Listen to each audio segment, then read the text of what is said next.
Hello students, कैसे हैं आप लोग। मैं हूं आपका केमिस्ट्री गुरु प्रणव नारायण और आज हम लोग अगले कोलिगेटिव प्रॉपर्टी के बारे में बात करेंगे जिसका नाम है डिप्रेशन इन फ्रीजिंग पॉइंट, है ना। तो आइए हम लोग समझते हैं कि क्या है डिप्रेशन इन फ्रीजिंग पॉइंट। तो अगला जो कोलिगेटिव प्रॉपर्टी है वो है डिप्रेशन इन फ्रीजिंग पॉइंट,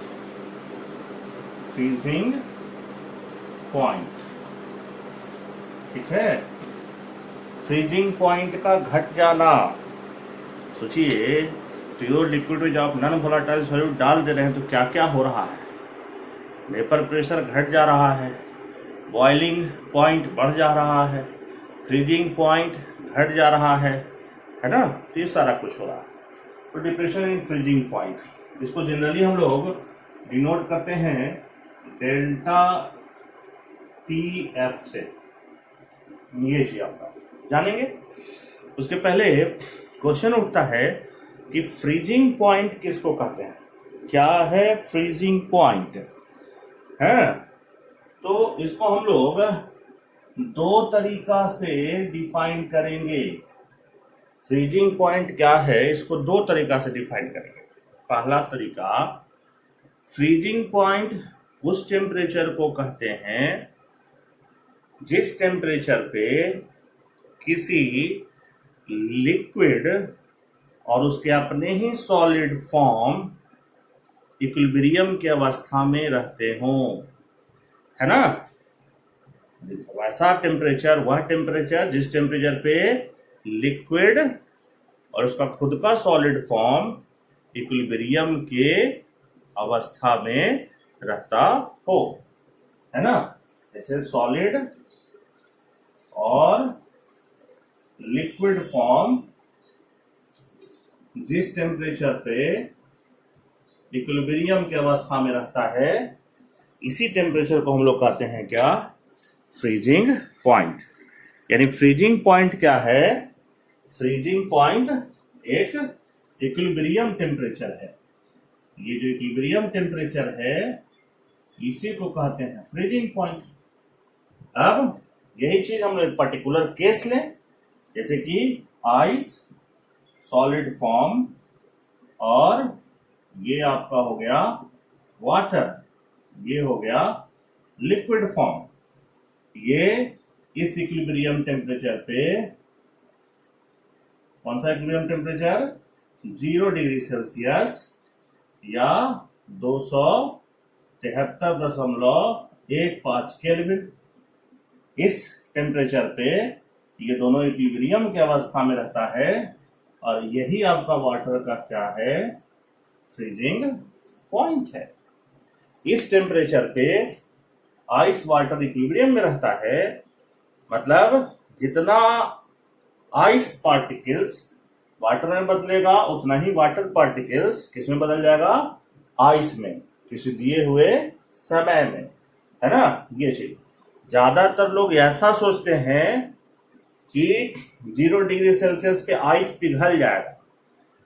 पिघला हुआ तो रहता है, लेकिन 0 डिग्री सेल्सियस पे सिर्फ आइस आपको नहीं मिलेगा, सिर्फ वाटर नहीं मिलेगा। 0 डिग्री सेल्सियस पे आइस और वाटर दोनों मिलेगा। और वो कब मिलेगा, कैसे मिलेगा, तो इक्विलिब्रियम के अवस्था में मिलेगा।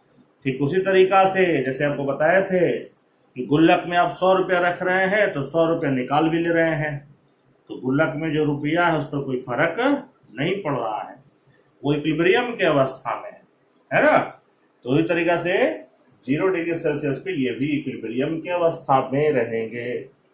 और जब टेम्परेचर हम बढ़ा देंगे, मान लिया जाए इस रिएक्शन का, इस प्रक्रिया का टेम्परेचर, इसका जो इक्विलिब्रियम टेम्परेचर है, इसको फ्रीजिंग पॉइंट कह रहे हैं, उससे बढ़ा दिए, ठीक है।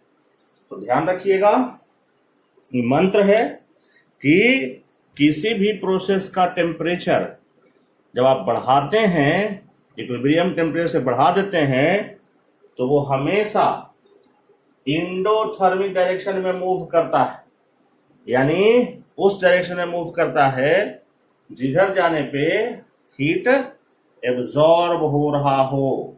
समझे ने, ये चीज आपका है। तो क्या जब आप ऐसा सिचुएशन कर देंगे तो क्या हो जाएगा, आइस का वाटर में बदलने का रफ्तार बढ़ जाएगा और वाटर का आइस में बदलने का रफ्तार घट जाएगा। और अगर यही सिचुएशन आप रखेंगे तो एक समय आएगा कि आपको सिर्फ वाटर मिलेगा, आइस का नामो निशान नहीं रहेगा, है ना। तो अभी यहाँ सिस्टम इक्विलिब्रियम की अवस्था में नहीं है। ठीक इसका उल्टा कि आप मान लिया जाए टेम्परेचर फ्रीजिंग पॉइंट से घटा दिए, फिर वही मंत्र कि टेम्परेचर जब घटाएंगे, इक्विलिब्रियम टेम्परेचर से घटाएंगे तो कोई भी प्रक्रिया एक्सोथर्मिक डायरेक्शन में मूव करेगा, उधर मूव करेगा जिधर मूव करने पे नेट एनर्जी रिलीज हो रहा हो। तो टेम्परेचर जब घटाइएगा तो वाटर का आइस में बदलने का रफ्तार बढ़ जाएगा और आइस का वाटर में बदलने का रफ्तार घट जाएगा। फिर वही बात कि अगर इस प्रक्रिया को आप चलने देंगे तो एक समय ऐसा आएगा जब सिर्फ आपको आइस मिलेगा, वाटर आपको नहीं मिलेगा। दिक्कत तो ये चीज आपका। तो ऐसे हम लोग फ्रीजिंग पॉइंट को डिफाइन करते हैं। फ्रीजिंग पॉइंट को हम लोग दूसरा तरीका से भी डिफाइन करते हैं। क्या है दूसरा तरीका? तो कहते हैं फ्रीजिंग पॉइंट उस टेम्परेचर को कहते हैं जिस टेम्परेचर पे किसी सॉलिड का वेपर प्रेशर और उसका लिक्विड स्टेट का वेपर प्रेशर आपस में बराबर हो जाए। उतना तापमान जिस तापमान पे किसी सॉलिड का वेपर प्रेशर और उसके लिक्विड का वेपर प्रेशर बराबर हो जाए, उस तापमान को हम लोग कहते हैं फ्रीजिंग पॉइंट। इसको ग्राफिकली दिखाएं, है ना। ये इस पर हम लोग वेपर प्रेशर लिए हैं, इस पर हम लोग टेम्परेचर लिए हैं। ये मान लेते हैं कि आपका है 1 atm। ये लाइन सॉलिड के वेपर प्रेशर को रिप्रेजेंट कर रहा है और ये लाइन अभी जो बनाएंगे वो लिक्विड का। तो सॉलिड का वेपर प्रेशर वाला लाइन थोड़ा ज्यादा स्टीप होगा, ज्यादा शार्प होगा, और लिक्विड वाला थोड़ा इस तरह से आपका होगा, है ना। ये चीज आपका है। तो यहाँ क्या, ये कौन सा टेम्परेचर है, ये कौन सा टेम्परेचर है, ये टेम्परेचर है बॉइलिंग पॉइंट, जिसको आप टीवी नॉट से दिखा रहे हैं, बॉइलिंग पॉइंट प्योर लिक्विड का। अब इस लिक्विड को आप ठंडा कर रहे हैं, टेम्परेचर घटा रहे हैं, घटा रहे हैं, घटा रहे हैं, घटा रहे हैं, घटा रहे हैं, घटा रहे हैं, घटा रहे हैं, घटाते घटाते इस टेम्परेचर पे आप क्या देख रहे हैं, इस टेम्परेचर पे आप क्या देख रहे हैं कि लिक्विड और उसके सॉलिड फॉर्म दोनों का जो वेपर प्रेशर है वो क्या हो गया, बराबर हो गया। सॉलिड का भी इतना ही, लिक्विड का भी इतना ही। तो इसी टेम्परेचर को हम लोग क्या कहते हैं, फ्रीजिंग पॉइंट कहते हैं। यही टेम्परेचर क्या कहलाएगा, फ्रीजिंग पॉइंट कहलाएगा। वह टेम्परेचर जिस पर लिक्विड का वेपर प्रेशर और सॉलिड का वेपर प्रेशर आपस में बराबर हो जाए। ठीक है, तो ये था फ्रीजिंग पॉइंट। अगला बात हम लोग ये जानेंगे कि जब इसमें नॉन वोलाटाइल सॉल्यूट ऐड करेंगे, किसी प्योर लिक्विड में नॉन वोलाटाइल सॉल्यूट ऐड करेंगे तो क्या प्रभाव पड़ेगा फ्रीजिंग पॉइंट पे।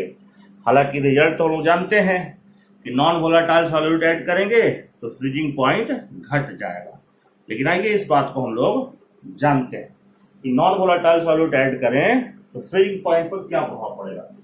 तो सबसे पहले एक कंटेनर में हम लोग लिक्विड लेते हैं, समझे नहीं? और अब इस लिक्विड को मान लिया जाए हमको सॉलिड में बदलना है, मान लो वाटर है और वाटर को मान लो आइस में बदलना है? तो किसी लिक्विड को अगर सॉलिड में बदलना है तो दो काम आपको करना पड़ेगा, दो काम। सबसे पहला काम टेम्परेचर को घटाना होगा और दूसरा काम प्रेशर को बढ़ाना होगा, है ना? टेम्परेचर को घटाना होगा, प्रेशर को बढ़ाना होगा। यानी हम यूं कहें कि लो टेम्परेचर और हाई प्रेशर फेवरेबल होता है, काहे के लिए? तो लिक्विड का सॉलिड में कन्वर्जन के लिए, पानी का आइस में बदलने के लिए, समझे ही नहीं? ठीक है, इसमें जो टेम्परेचर है वो ज्यादा डोमिनेंट फैक्टर है। आप टेम्परेचर किसी का ज्यादा रखे हुए रहें और फिर प्रेशर लगाते रहें तो शायद ही वो लिक्विड सॉलिड में बदल पाए। इसलिए सबसे पहला काम कि टेम्परेचर उसका पहले घटाइए। टेम्परेचर घटाने से क्या होगा? प्रत्येक मॉलिक्यूल्स के पास एनर्जी घटना शुरू हो जाएगा, तो उसका उछल कूद करने का जो टेंडेंसी है, इधर उधर जाने का जो टेंडेंसी है, वो घटना शुरू हो जाएगा। और प्रेशर बढ़ाइएगा तो क्या होगा कि दो लिक्विड मॉलिक्यूल्स एक दूसरे के काफी नजदीक आना शुरू हो जाएंगे और नजदीक आना शुरू हो जाएंगे। दोनों का एक दूसरे पे अट्रैक्शन फोर्स ज्यादा लगना शुरू हो जाएगा, इतना ज्यादा अट्रैक्शन लगना शुरू हो जाएगा कि वो बहुत ज्यादा इधर उधर मूव नहीं कर सकेंगे, है ना? वो बस अपने मीन पोजीशन के along to and fro motion कर सकेंगे, यानी वो फाइनली सॉलिड में आ चुके हैं। तो लो टेम्परेचर और हाई प्रेशर फेवरेबल होता है किसी लिक्विड को सॉलिड में बदलने के लिए, है ना? लेकिन अब यहां एक गड़बड़ी हो गया। हम लोग क्या कर दिए, इस लिक्विड में ऐड कर दिए नॉन वोलाटाइल सॉल्यूट ऐड कर दिए। और नॉन वोलाटाइल सॉल्यूट जब ऐड कर दिए तो आप तो पढ़े कि नॉन वोलाटाइल सॉल्यूट ऐड करने से वेपर प्रेशर घट जाता है। अब वेपर प्रेशर क्या है? वो भी तो एक तरह का प्रेशर ही ना है। तो नॉन वोलाटाइल सॉल्यूट ऐड करेंगे तो प्रेशर घट जाएगा, है ना? तो प्रेशर हमको चाहिए था ज्यादा, लेकिन नॉन वोलाटाइल सॉल्यूट ऐड करने से प्रेशर घट गया है। यानी प्रेशर वाला फैक्टर जो है वो अनफेवरेबल हो गया, या प्रेशर वाला जो फैक्टर है वो लेस फेवरेबल हो गया। अब एक फैक्टर हो गया अनफेवरेबल या लेस फेवरेबल, फिर भी हम चाहते हैं कि रिजल्ट आए, फिर भी हम चाहते हैं कि हमारा वाटर आइस में बदल जाए, हमारा लिक्विड सॉलिड में बदल जाए। तो क्या करना पड़ेगा? दूसरे फैक्टर को मोर फेवरेबल करना पड़ेगा, है ना? दूसरे फैक्टर को मोर फेवरेबल करना पड़ेगा, तब रिजल्ट आ सकेगा। ये ठीक उसी तरह का बात है। एक क्रूड एनालॉजी लेते हैं। मान लिया जाए कि आईआईटी में 200 नंबर पे आपका सिलेक्शन हो जा रहा है, ठीक है? मान ले रहे हैं, सारा काल्पनिक बात कर रहे हैं, 200 पर सिलेक्शन हो जा रहा है, ठीक है? अरे अब मान लेते हैं फिजिक्स में आप 100 नंबर लेते हैं और केमिस्ट्री में आप 100 नंबर लेते हैं, ठीक है? इन दोनों में 100 नंबर लेते हैं तो 200 नंबर आपका आ जाएगा, आपको एंट्री मिल जाएगा, है ना? आप आईआईटीएन बनने का आपका सपना पूरा हो जाएगा। किसी वजह से मान लेते हैं केमिस्ट्री में आपका 100 नहीं आया, केमिस्ट्री में आपका 90 नंबर आया, है ना?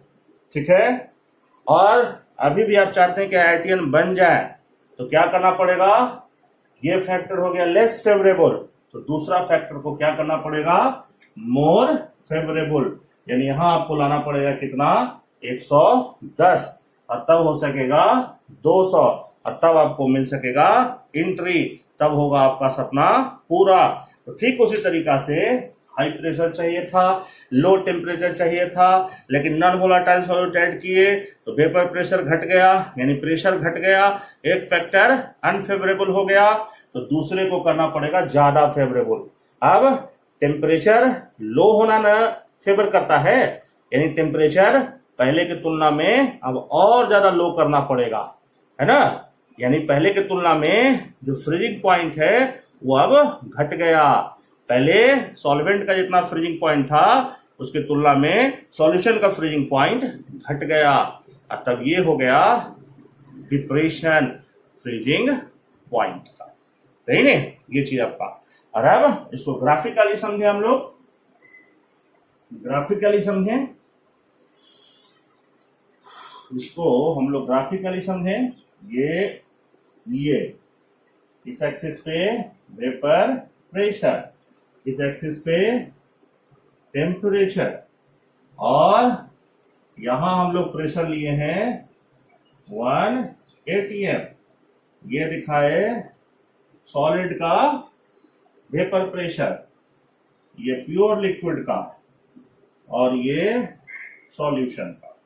ठीक है, तो क्या है, ये सॉलिड है, सॉलिड का वेपर प्रेशर, सॉलिड का वेपर प्रेशर, ये प्योर लिक्विड जो सॉल्वेंट के रूप में काम कर रहा है हम लोग के सॉल्यूशन में, उसका है वेपर प्रेशर, और ये pure liquid plus non volatile solute, यानी ये सॉल्यूशन का वेपर प्रेशर का कर्व है।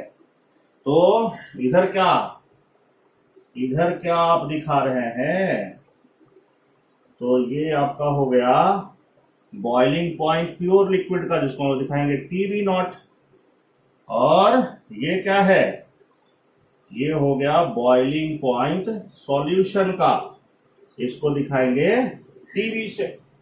ठीक है, और यहां ये आपका हो गया फ्रीजिंग पॉइंट प्योर लिक्विड का, प्योर लिक्विड के फ्रीजिंग पॉइंट को ऐसे दिखाना है TF0, और ये हो गया फ्रीजिंग पॉइंट किसका, सॉल्यूशन का, सॉल्यूशन के फ्रीजिंग पॉइंट को TF से दिखाना है, यहाँ टोपी पे नहीं पहनाना है, सही नहीं। तो ये चाहिए आपका, तो ये जो डिफरेंस आया, ये डिफरेंस है डेल्टा TF, यानी डिप्रेशन इन फ्रीजिंग पॉइंट।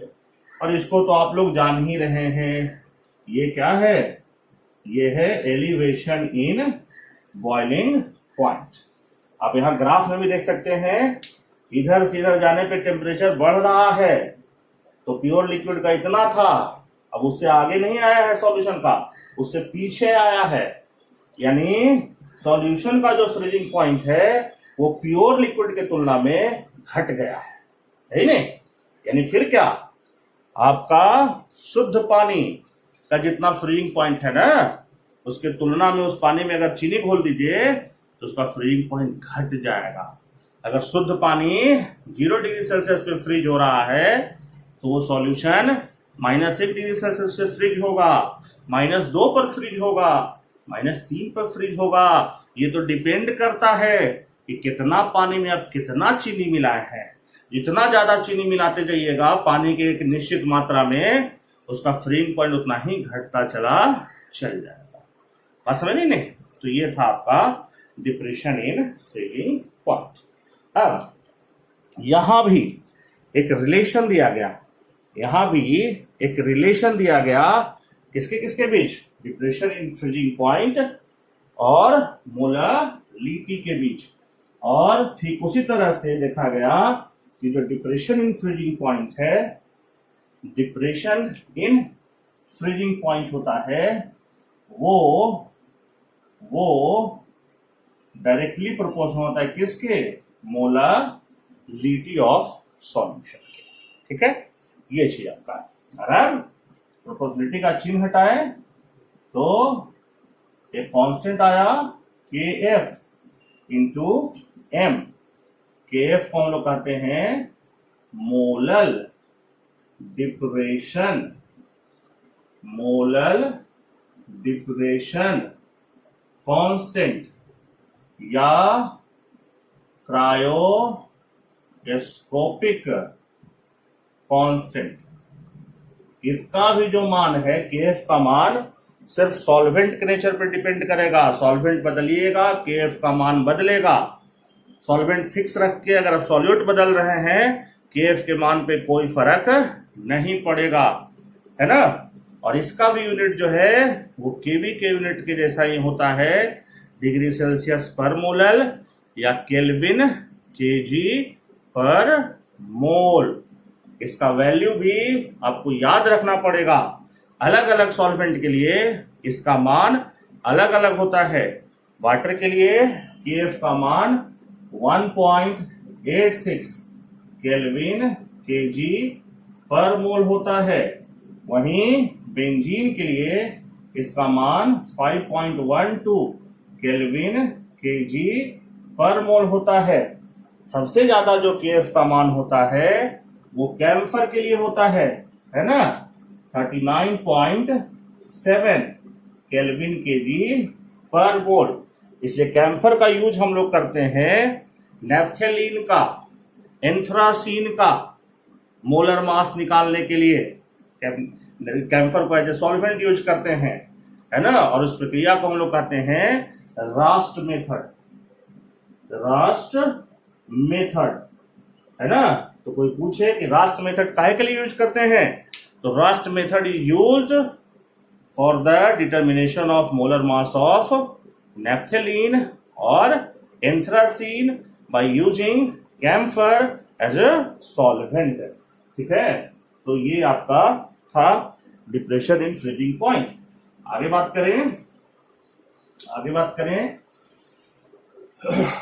करें तो इस चीज को हम लोग वैसे ही तोड़ सकते हैं जैसे कि एलिवेशन इन बॉइलिंग पॉइंट में तोड़े थे कि डेल्टा TF बराबर KF मोलालिटी, तो number of moles of solute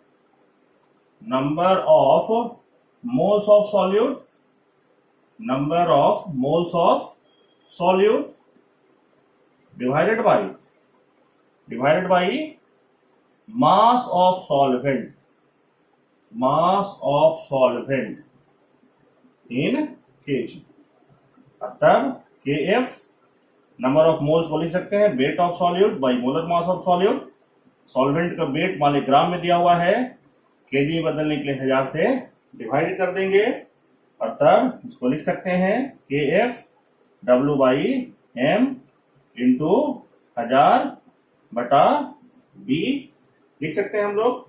ये मोलर मास है सॉल्यूट का, मोलर मास को इक्विवेलेंट मास से भी जोड़ सकता है कि मोलर मास बराबर क्या, equivalent mass into n factor. यहां से भी इसका यूज कर सकता है। अब खैर आगे करें, KF बराबर वेट ऑफ सॉल्यूट, तो वॉल्यूम सॉल्यूट का मिलीलीटर में, डेंसिटी ग्राम पर मिलीलीटर में, मोलर मास सॉल्यूट का गुना 1000 बटा ये B, तो वॉल्यूम ऑफ सॉल्वेंट मिलीलीटर में और डेंसिटी ऑफ सॉल्वेंट ग्राम पर मिलीलीटर में। तो ऐसा आपको तोड़ सकता है।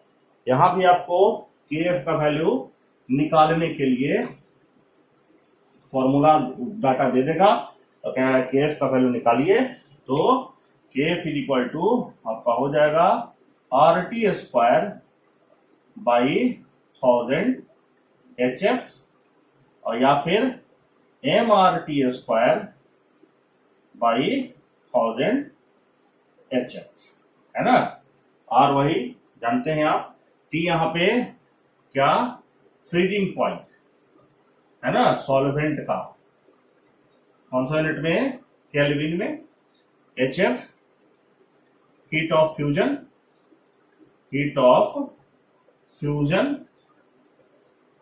यहां जो यूनिट लेना है वो जूल पर ग्राम या कैलोरी पर ग्राम, और यहां जो यूनिट लेना है वो जूल पर मोल या कैलोरी पर मोल लेना है। मैंने ये फॉर्मूला यूज कीजिए तो इसको इस यूनिट में रखिए, और अगर ये फॉर्मूला यूज कर रहे हैं तो इसको इस यूनिट में रखना है, बस इतना ही बात है। M मोलर मास है सॉल्वेंट का। तो इस फॉर्मूला का यूज करके आप जो है निकाल सकते हैं, क्या निकाल सकते हैं, केएफ का वैल्यू निकाल सकते हैं। आई बात समझ में? तो ये था आपका डिप्रेशन इन फ्रीजिंग पॉइंट। एक और बात, डिप्रेशन इन फ्रीजिंग पॉइंट का हम लोग कहाँ यूज करते हैं? तो हम लोग यूज करते हैं एंटी फ्रीजिंग सॉल्यूशन तैयार करने के लिए। एक कॉमनली यूज किया जाता है सॉलिड ग्रुप में इथाइलिन ग्लाइकॉल को, है ना, इथाइलिन ग्लाइकॉल, ठीक है, CH2 OH OH, ये इथाइलिन ग्लाइकॉल है ना। इथाइलिन का हाइड्रोक्सिलेशन करवाइएगा तो ये मिलेगा, ऑर्गेनिक पे आप लोग पढ़े होंगे या हम लोग पढ़ेंगे। इथाइलिन ग्लाइकॉल, है ना, इसका मोलर मास होता है 62, ठीक है। इसको कॉमनली हम लोग एंटी फ्रीजिंग एजेंट के रूप में यूज करते हैं। मान लीजिए आप बहुत बड़ा इंजीनियर बन गए, बहुत बड़ा डॉक्टर बन गए, कार लिए, कार में रेडिएटर है, रेडिएटर में पानी है और आप ठंडे प्रदेश में रह रहे हैं, तो पानी तो जम जाएगा ना, आइस में बदल जाएगा। और अगर मान लेते हैं रेडिएटर में पूरा का पूरा भरा हुआ था पानी से, और अगर वो जमा तो क्या होगा, आइस बनेगा, और आइस का वॉल्यूम लिक्विड वाटर के तुलना में ज्यादा होता है, आपका रेडिएटर क्रैश कर जाएगा, आपको आर्थिक नुकसान हो सकता है। ये अगर नहीं हुआ तो ये हो सकता है कि आप कार खड़ा किए या कार खड़ी थी और जो है सो पानी फ्रीज कर गया, तो अब उसको पहले पिघलाइएगा तब ना आप कहीं काम पे जाइएगा।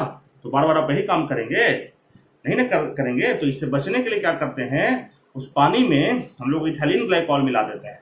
पानी में इथाइलिन ग्लाइकॉल मिलाने से क्या होगा, जो पानी 0 डिग्री सेल्सियस पे फ्रीज होता है उसका फ्रीजिंग पॉइंट अब घट जाएगा, 2 डिग्री, -2 हो जाएगा, -5 हो जाएगा, -10 हो जाएगा, -15 हो जाएगा, -20 हो जाएगा। ये डिपेंड करेगा कि उसमें कितना ज्यादा मात्रा में आप इथाइलिन ग्लाइकॉल मिलाए हैं। जितना ज्यादा मात्रा में आप इथाइलिन ग्लाइकॉल मिलाइएगा उसका फ्रीजिंग पॉइंट उतना ही ज्यादा घट जाएगा। और मान लिया जाए जिस जगह पे आप रह रहे हैं वहां का तापमान है -5 डिग्री सेल्सियस, और आप पानी में इतना इथाइलिन ग्लाइकॉल मिला दिए हैं जिसका तापमान हो गया है -20, माने -20 पे वो फ्रीज करेगा, तो क्या होगा, आप तो रह रहे हैं -5 में, आपका पानी फ्रीज करेगा -20 पे, है ना।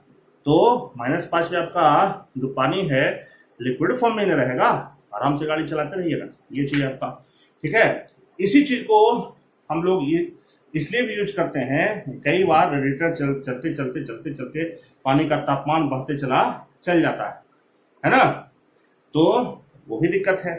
तो उससे बचने के लिए भी हम लोग उसमें इथाइलिन ग्लाइकॉल मिलाते हैं। यानी पानी का जो इस प्रक्रिया को हम लोग करते हैं बॉयल करना, इस प्रक्रिया को कहते हैं टेक्निकली बॉयल ओवर। तो बॉयल ओवर से बचने के लिए भी हम लोग पानी में इथाइलिन ग्लाइकॉल मिलाते हैं।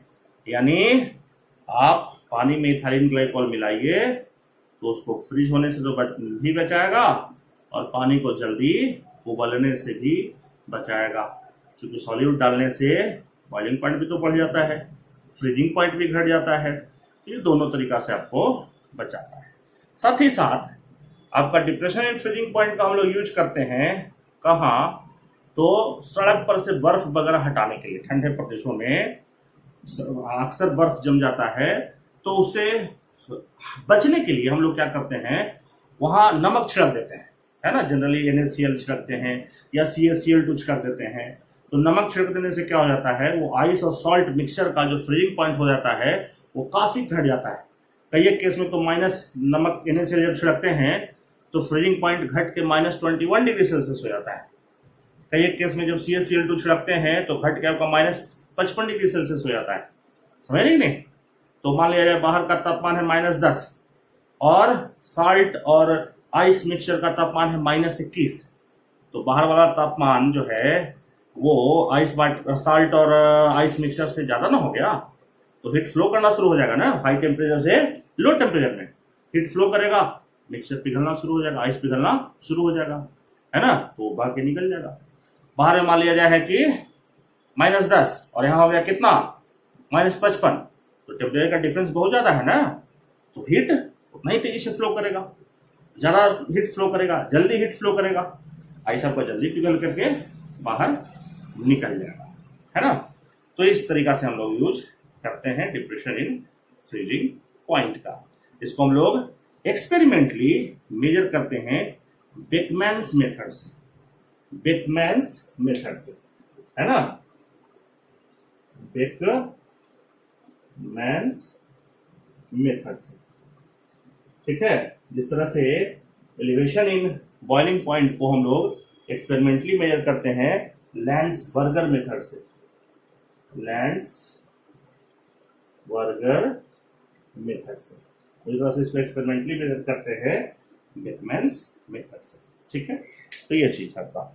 एक और बात, हम लोग थर्मोडायनेमिक्स के मदद से थर्मोडायनेमिक्स के मदद से आइए समझते हैं कि नॉन वोलाटाइल सॉल्यूट ऐड करने से आखिर क्यों फ्रीजिंग पॉइंट घट जाता है। तो फिर से वही बात, डेल्टा जी का सहारा लेंगे। तो डेल्टा जी बराबर delta H minus T into delta S. अब आइस का लिक्विड में बदलना, ये फ्यूजन है, तो ये हम ले लें फ्यूजन, ये फ्यूजन, ये मन नहीं हो तो कोई जरूरी नहीं लिखना, fusion, enthalpy of fusion, entropy change during fusion, ठीक है। फिर यहां क्या देख रहे हैं कि आइस और वाटर इक्विलिब्रियम की अवस्था में है, तो इक्विलिब्रियम पे डेल्टा जी का मान 0 होता है ना। तो ये चीज हो गया 0, तो 0 बराबर delta H fusion minus T into delta S fusion, है ना। अब तब क्या हो जाएगा आपका ये T is equal to delta H fusion और डेल्टा एस फ्यूजन। कोई दिक्कत? अब ये ले लीजिए प्योर लिक्विड जो सॉल्वेंट के रूप में काम करता है हमारे सॉल्यूशन में, प्योर लिक्विड, और ये ले लीजिए सॉल्यूशन। तो फिर से वही बात, डेल्टा एच फ्यूजन तो दोनों जगह आपका क्या है, सेम है। डेल्टा एच फ्यूजन दोनों जगह आपका क्या है, सेम है, क्योंकि दोनों जगह लिक्विड आपका सेम है ना। तो ये चीज तो आपका सेम होगा आपका, है ना। अब ये चीज जहां बड़ा वहां ये चीज छोटा, और जहां ये छोटा वहां ये बड़ा। तो हमको ये देखना पड़ेगा ये एंट्रोपी चेंज जो फ्यूजन का है वो कहां बड़ा है कहां छोटा है नहीं। तो आइए हम लोग देखते हैं, तो क्या है आपका ये एंट्रोपी चेंज, इधर से इधर जाने पे एंट्रोपी बढ़ रहा है। यहां एंट्रोपी हम लोग ले लिए हैं, ये एंट्रोपी ले लिए हैं सॉलिड का, जैसे कि आइस का, है ना। तो एंट्रोपी सॉलिड का है। यहां जो है एंट्रोपी सॉल्वेंट का, या यूं कहें प्योर लिक्विड का। सॉल्वेंट जब प्योर है, जब उसमें कुछ नहीं मिला हुआ, और यहां जो एंट्रोपी है ये सॉल्यूशन का, यानी solvent plus non volatile solute का। कोई दिक्कत? अरे आप देख ही रहे हैं कि यहां जो एंट्रोपी चेंज है वो ज्यादा है ना। एंट्रोपी चेंज यहां ज्यादा है, और यहां एंट्रोपी चेंज क्या है आपका, कम है। सही ने, इस प्रक्रिया में क्या हो रहा है कि लिक्विड सॉलिड में बदल रहा है ना, इसलिए सॉलिड का एंट्रोपी तो कम होता है, इसलिए नीचे रखे हैं। तो जब सॉल्यूशन वाला सॉल्वेंट सॉलिड में बदलेगा तो एंट्रोपी चेंज ज्यादा होगा, और जब प्योर लिक्विड जब सॉलिड में बदलेगा तो एंट्रोपी चेंज कम होगा। तब क्या पढ़े थे हम लोग कि T is equal to enthalpy of fusion divide by entropy of fusion, है ना। तो अब क्या देख रहे हैं, एंट्रोपी ऑफ फ्यूजन का मान कहां ज्यादा है, तो जब सॉल्यूशन वाला सॉल्वेंट सॉलिड में बदल रहा है, सॉल्यूशन वाला सॉल्वेंट जब सॉलिड में बदल रहा है तो अब एंट्रोपी ऑफ फ्यूजन का मान ज्यादा है। तो ये मान जब ज्यादा तो ये कम, यानी जब सॉल्यूशन सॉलिड में बदलेगा तो कम टेम्परेचर में बदलेगा, और जब प्योर लिक्विड सॉलिड में बदलेगा तो ज्यादा टेम्परेचर में बदलेगा। तो इस तरीका से हम लोग थर्मोडायनेमिक्स की मदद से समझ पाए कि आखिर क्यों नॉन वोलेटाइल सॉल्यूट ऐड करने से फ्रीजिंग पॉइंट घट जाता है नहीं? ये चीज अब कुछ क्वेश्चन करेंगे हम लोग, है नहीं? कुछ हम लोग क्वेश्चन करेंगे। आइए हम लोग एक क्वेश्चन लेते हैं। सबसे पहले एक हम लोग क्वेश्चन लें, है एनसीईआरटी का क्वेश्चन है। बहुत ही अच्छा क्वेश्चन है एनसीईआरटी का। क्वेश्चन नंबर 2.21, क्वेश्चन नंबर 2.21 है। कह रहा है क्या, दो ठो एलिमेंट है मिलके कंपाउंड बना रहा है Ab2 और Ab4। दो एलिमेंट है, A है और B है। ये मिलके दो तरह का कंपाउंड बना रहा है। एक बना रहा है Ab2 और एक बना रहा है Ab4। अब जब इसके 1 ग्राम को हम लोग ऐड करते हैं 20 ग्राम बेंजीन में, है, और इसके 1 ग्राम को हम लोग ऐड करते हैं 20 ग्राम बेंजीन में। इसका भी 1 ग्राम हम लोग ऐड किए हैं और इसका भी 1 ग्राम ऐड किए हैं 20 ग्राम बेंजीन में। तो देखा क्या जाता है, तो इस केस में आपका जो डिप्रेशन इन फ्रीजिंग पॉइंट होता है वो 2.3 केल्विन होता है और इस केस में ये होता है 1.3 केल्विन। डेल्टा TF का मान दिया हुआ है, डिप्रेशन इन फ्रीजिंग पॉइंट ये दिया हुआ है, ठीक है। और मोलर डिप्रेशन कांस्टेंट आपका दिया हुआ है, KF दिया हुआ है बेंजीन का।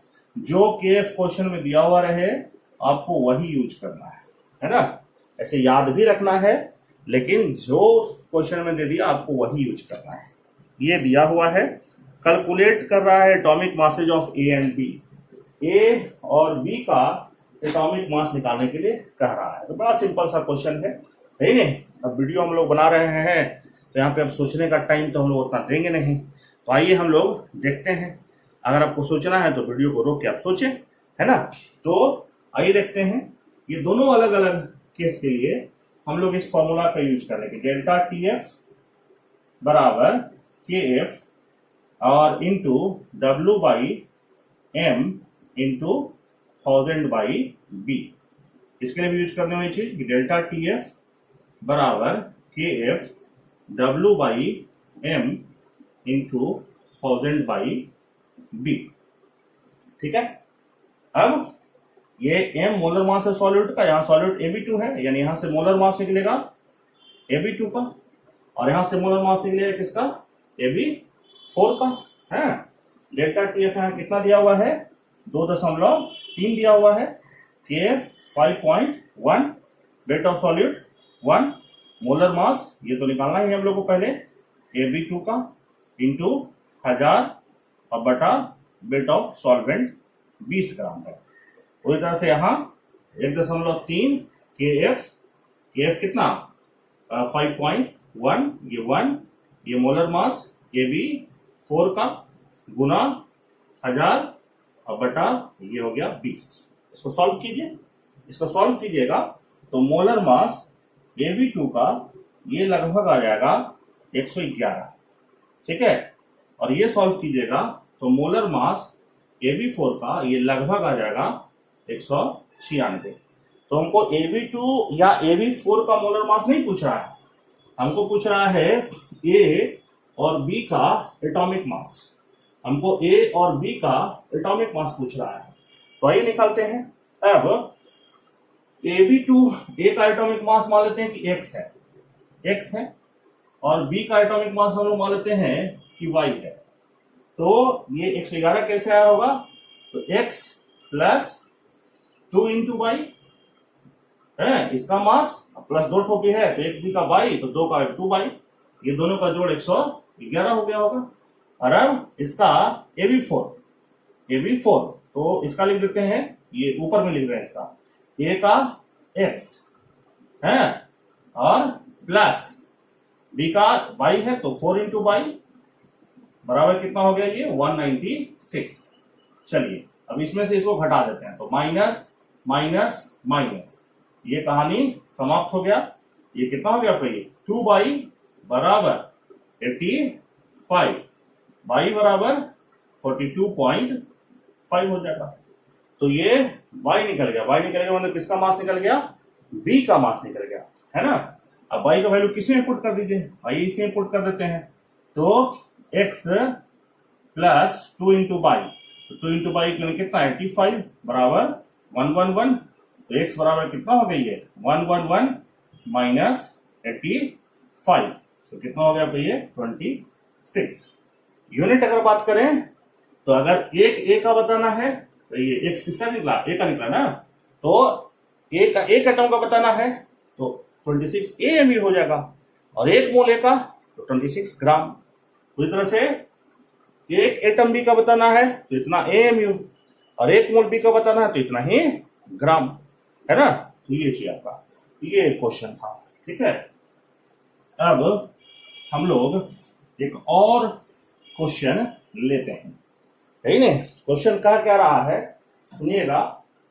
कह रहा है what weight of glycerol, what weight of glycerol will be added to 1000 gram of water in order to lower its freezing point by 10 degree Celsius, K for water is 1.86, है ना। ये चीज आपका कह रहा है क्या, क्वेश्चन समझिएगा कि 1000 ग्राम पानी में कितना ग्लिसरॉल ऐड करें ताकि उस पानी का फ्रीजिंग पॉइंट 10 डिग्री सेल्सियस से घट जाए, है ना। इसको सोचें आप लोग कैसे बनेगा। केएफ दिया हुआ वाटर का 1.86, ठीक है। तो आइए हम लोग बनाते हैं। तो के डेल्टा टीएफ आपका दिया हुआ है, डेल्टा टीएफ दिया हुआ कितना 10 डिग्री सेल्सियस दिया हुआ है। फिर 1000 ग्राम वाटर में यानी सॉल्वेंट का वजन दिया हुआ है कितना 1000 ग्राम, 1000 ग्राम सॉल्वेंट दिया हुआ है। करें कितना ग्लिसरॉल ऐड करें, ग्लिसरॉल ये ट्राइहाइड्रिक अल्कोहल होता है, CH2OH CHOH CH2OH, ये ट्राइहाइड्रिक अल्कोहल है ग्लिसरॉल, ठीक है। ये इसको हम लोग ग्लिसरीन भी कहते हैं। तो 1000 ग्राम पानी में इसका कितना मात्रा ऐड करें ताकि पानी का फ्रीजिंग पॉइंट जो 10 डिग्री सेल्सियस से घट जाए, यानी ये चेंज इन फ्रीजिंग पॉइंट दिया हुआ है, डिप्रेशन इन फ्रीजिंग पॉइंट दिया हुआ है। तो सिंपल सा फॉर्मूला हम लोग लगाएंगे कि डेल्टा टीएफ बराबर KF और W/M इंटू 1000/B। तब डेल्टा टीएफ आपका 10 दिया हुआ है, KF वाटर का 1.86 दिया हुआ है, वेट तो पूछ रहा है मान लेते x ग्राम, M मोलर मास ग्लिसरॉल का 92 होता है इंटू 1000 और बटा सॉल्वेंट का वेट ग्राम में ये भी 1000 दिया हुआ है, सही है। ये चीज आपका है। अब तब ये सी क्या हो गया आपका कैंसिल हो गया, और तब कितना हो गया आपका ये 92/1.86, ये किसके बराबर आया x बराबर आ गया, सही नहीं। ये चीज आपका आ गया, ये आपका इधर चला गया और ये इतना, हाँ ठीक है। तो ये आपका हो गया है। अब इसको सॉल्व कीजिएगा तो आंसर आ जाएगा कि भैया इतना ग्राम आप डालेंगे ग्लिसरॉल को तो ये आपको आ जाएगा फ्रीजिंग पॉइंट वाटर का घट जाएगा 10 डिग्री सेल्सियस से। और ये आंसर दिया हुआ है आपका लगभग कितना दिया हुआ है आपको बता देते हैं 494.62 ग्राम, इतना ग्राम इसको सॉल्व करने का, यानी 1000 ग्राम पानी में इतना ग्राम ग्लिसरॉल डालिएगा तो पानी का फ्रीजिंग पॉइंट अब 0 डिग्री सेल्सियस नहीं रहेगा, उसका फ्रीजिंग पॉइंट अब हो जाएगा -10 डिग्री सेल्सियस, ठीक है। चलिए आइए कुछ और क्वेश्चन लेते हैं।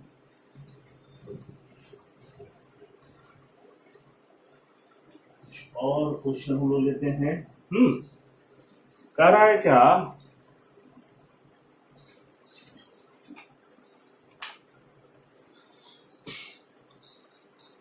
कह रहा है क्या, what approximate proportions by volume of water and ethylene glycol must be mixed to ensure protection of an automobile cooling system to -10 degree Celsius.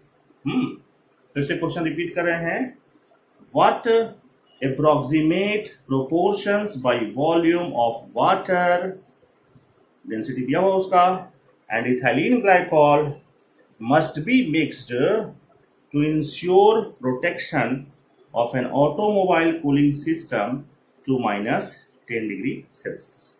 वही कहानी जो आपको सुनाए थे उसी से जुड़ा हुआ क्वेश्चन है ना। रेडिएटर में पानी है, अब कह रहा है कि वो पानी -10 डिग्री सेल्सियस पर भी फ्रीज ना हो, इसके लिए इथाइलिन ग्लाइकॉल और वाटर को वॉल्यूम के किस अनुपात में मिला है ना, ये चीज आपका, या वाटर या इथाइलिन ग्लाइकॉल, वाटर और इथाइलिन ग्लाइकॉल को वॉल्यूम के किस अनुपात में मिलाए ताकि रेडिएटर वाला जो पानी है वो -10 डिग्री सेल्सियस पर भी फ्रीज ना हो, है ना। तो आइए हम लोग बनाते हैं इसको। तो ये लिखेंगे TF not, depression freezing point, TF not minus TF बराबर KF into V1 D1 by M into 1000 by V2 D2। ठीक है, ये चीज आपका है। आपसे क्या पूछ रहा है, volume of water and ethylene glycol, यानी आपसे ये रेशियो पूछ रहा है, V2 बाई V1 बराबर क्या हो जाएगा, आपसे ये पूछ रहा है। तो निकल जाएगा, है ना। ये TF नॉट वाटर का आप 0 जानते हैं, माइनस सॉल्यूशन का TF दिया हुआ है -10, KF वाटर का 1.86, V1 रहने दें, और ये डेंसिटी इथाइलिन ग्लाइकॉल का डेंसिटी आपका दिया हुआ है, ये दिया हुआ 1.12 मोलर मास इथाइलिन ग्लाइकॉल का 62 होता है, इंटू 1000 बटा ये V2 ये तो पूछ ही रहा है। और डेंसिटी वाटर का होता है 1 के 1 दिया हुआ है इसमें, है ना। अतः इसको सॉल्व कीजिए, ये आपका हो गया 10 इज इक्वल टू 1.86 है, और इंटू 1.12 इंटू 1000, ठीक है, डिवाइड बाई 62 इंटू कितना हो गया आपका, ये V1 बाई V2 हो गया। तो दिक्कत, ये चीज आपका हो गया, तो दिक्कत नहीं ना। तब इसको कितना हो जाएगा, इसको 1000 से अगर गुना कर दीजिए तो कितना हो जाएगा, ये 186 और फिर 1 0, माने इतना ही आपका हो जाएगा। ये 1000 यहाँ से खत्म हो गया, तब ये कितना में कैंसिल हो गया, ये आपका है 30 बार में, ये 30 बार में आपका कैंसिल हो गया है। यानी इसको 10 इज इक्वल टू लिख दिए 30 गुना 1.12 गुना V1 बाई V2, तो V1 बाई V2 बराबर कितना हो गया, 10 डिवाइडेड बाई 30 गुना 1.12, ये से ये कैंसिल हो गया। तो दिक्कत ये चीज आपका है।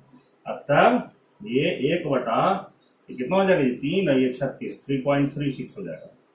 ये तो V1 बाई V2 है, हमसे पूछ रहा है V2 बाई V1, तो V2 बाई V1 कितना हो जाएगा आपका, ये V2 बाई V1 तो 3.36 बटा 1, यानी इस रेशियो में आप वाटर और इथाइलिन ग्लाइकॉल को मिलाइएगा तो वो मिक्सचर जो है वो -10 डिग्री सेल्सियस तापमान पर भी फ्रीज नहीं होगा, है ना।